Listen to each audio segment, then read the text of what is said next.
इस साल फरवरी 2022 की रात में महंगी लैंड रोवर ने एक डीएसपी की गाड़ी को टक्कर मार दी। इस घटना के कुछ ही दिनों के बाद एक शख्स को कार की टक्कर मारने के जुर्म में गिरफ्तार कर लिया गया, जिसने अखबारों के पहले पेज पर खबर बना ली। इस शख्स का नाम है विजय शेखर शर्मा। ये कोई और नहीं बल्कि जाने माने पेटीएम के फाउंडर एवं ओनर थे। फरवरी में गिरफ्तारी से जो खेल चला अभी तक रुकने का नाम नहीं ले पा रहा है। पेटीएम के इतने बुरे दिन आ चुके हैं कि देश की सेंट्रल बैंक यानी कि RBI reserve bank of India ने पेटीएम बैंक पर ही बैन लगा दिया है। ऑनलाइन पैसे का लेन देन करने वाली देश की पहली सबसे बड़ी कंपनीज में से एक पेटीएम ने ऐसा क्या किया जो बंद होने की नौबत आ गई। आज पेटीएम की इस हालत को देखकर हम ये ज़रूर ध्यान देना चाहिए कि कैसे एक वक्त में इंग्लिश की वजह से फेल होने वाले अलीगढ़ के एक गांव से आए विजय शेखर सर ने देश में एक अलग ही डिजिटल ऑनलाइन पेमेंट की क्रांति ला दी थी। असल में ये कहानी इसलिए ही भी रोचक है क्योंकि पेटीएम से पहले विजय ने 197 नाम की एक कंपनी खोल रखी थी और जिसमें उन्हें बहुत ज़्यादा फ़ायदा भी हुआ था। लेकिन एक दिन जब वे ऑटो वाले को पैसे दे रहे थे तो उनके पास छुट्टे नहीं होने की वजह से उन्हें बहुत दिक्कत का सामना करना पड़ा। उसके बाद उन्होंने इस परेशानी को दूर करने के लिए आइडिया ज़रूर मिला कि सबसे पहले मोबाइल में एक डिजिटल पेमेंट का ऑप्शन मोबाइल पर ज़रूर होना चाहिए ताकि जब चाहे इंसान अपने मोबाइल से जहां चाहे वहां पेमेंट कर सके। और इसके बाद उन्होंने 2010 में देश को दे दिया पेटीएम, जिसका फुल फॉर्म आपको नहीं पता तो बता दें, पेमेंट थ्रू मोबाइल।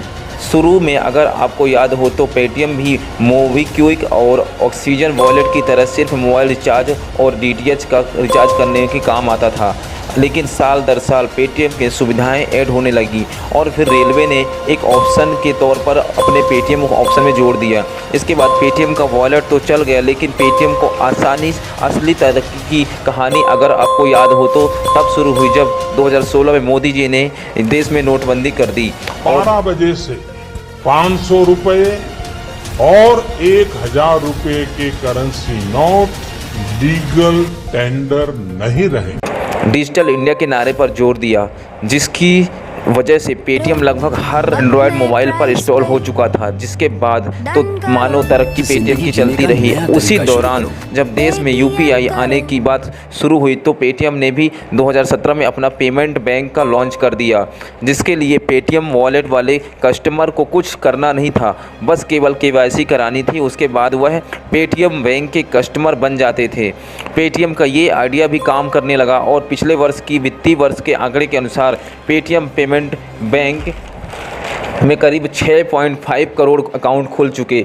लेकिन दोस्तों, तरक्की जहां तेज़ी से होती है वहां सब कुछ सही होता चला जाए ये तय नहीं। इसलिए आरबीआई ने पेटीएम के बैंक पर अब कोई भी एक्स्ट्रा कस्टमर ऐड करने से रोक लगा दी है। अब यहां आप पूछ सकते हैं ऐसा क्यों हुआ। इसका जवाब है वही केवाईसी। जी हाँ दोस्तों, केवाईसी यानी नो योर कस्टमर। दरअसल ये एक तरीका होता है जिसमें हम बैंक अपने ग्राहक की डिटेल को लेकर उसे चेक करते हैं कि उसकी जानकारी सही है या नहीं। लेकिन बहुत जल्दी अपना कस्टमर बढ़ाने के कारण पेटीएम ने जिस प्रकार से अपने ग्राहकों की केवाईसी करवाई है उससे आरबीआई खुश नहीं था।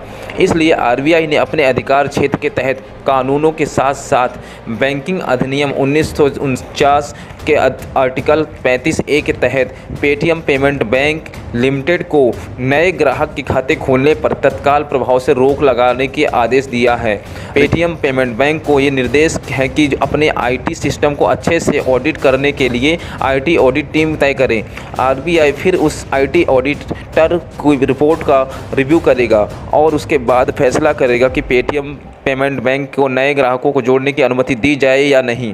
आरबीआई के इस सख्त रवैये के पीछे सबसे बड़ा कारण ग्राहकों का डेटा ही है, जो कि देश में बैंकिंग फ्रॉड एक के बढ़कर एक होते जा रहे हैं। इसलिए आरबीआई ने सख्त कदम उठाने शुरू कर दिए। अगर आपको ऑडिट का समझ में नहीं आया तो आपको बता दें कि ऑडिट का मतलब होता है कंपनी अपने डिपार्टमेंट का एक रिव्यू करवाएगी, जिसके लिए रिव्यू करने के लिए एक टीम होगी। बाद में आरबीआई को अपनी रिपोर्ट देगी।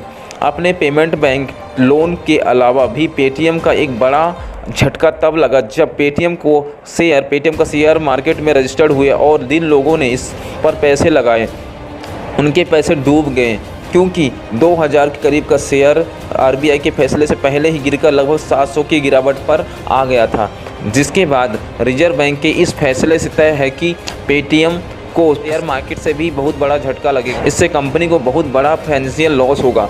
खैर, आरबीआई ने ये बैन सिर्फ पेटीएम पर ही नहीं लगाया, बल्कि उसने मास्टर कार्ड और एचडीएफसी बैंक पर भी बैन लगा दिया। मास्टर कार्ड पर ये बैन पिछले साल 22 जुलाई को लगाया गया, जिससे आरबीआई ने ये आदेश दिया कि मास्टर कार्ड अब नहीं नए ग्राहकों को नहीं दिया जाएगा, ना बना पाएगी, क्योंकि लोकल स्टोरेज में ये जो डेटा कस्टमर का था उस पर आरबीआई एक रिव्यू मांग रहा था, जो मास्टर कार्ड समय पर नहीं दे पाया। यही कारण है कि पिछले सालों में बैंकों के दिए जाने वाले क्रेडिट और डेबिट कार्ड में मास्टर कार्ड को निकाल दिया गया। यही कहानी एचडीएफसी की भी हुई, जिसमें आरबीआई ने उसे नए क्रेडिट कार्ड ग्राहकों को शामिल करने से मना कर दिया। खैर, एचडीएफसी को इसी महीने छूट मिल गई है इस बैन से। देखना यह है कि क्या पेटीएम अपने आप को एचडीएफसी की तरह बैन से मुक्त करा पाएगा या मास्टर कार्ड की तरह मार्केट से हटा दिया जाएगा। आपको इस पर क्या लगता है? आप अपनी राय कमेंट में बता सकते हैं। साथ ही अगर आप वीडियो पसंद आए तो लाइक, शेयर और सब्सक्राइब करें, ताकि ऐसा ही नॉलेजफुल वीडियो आपके सामने आता रहे। Thank you guys.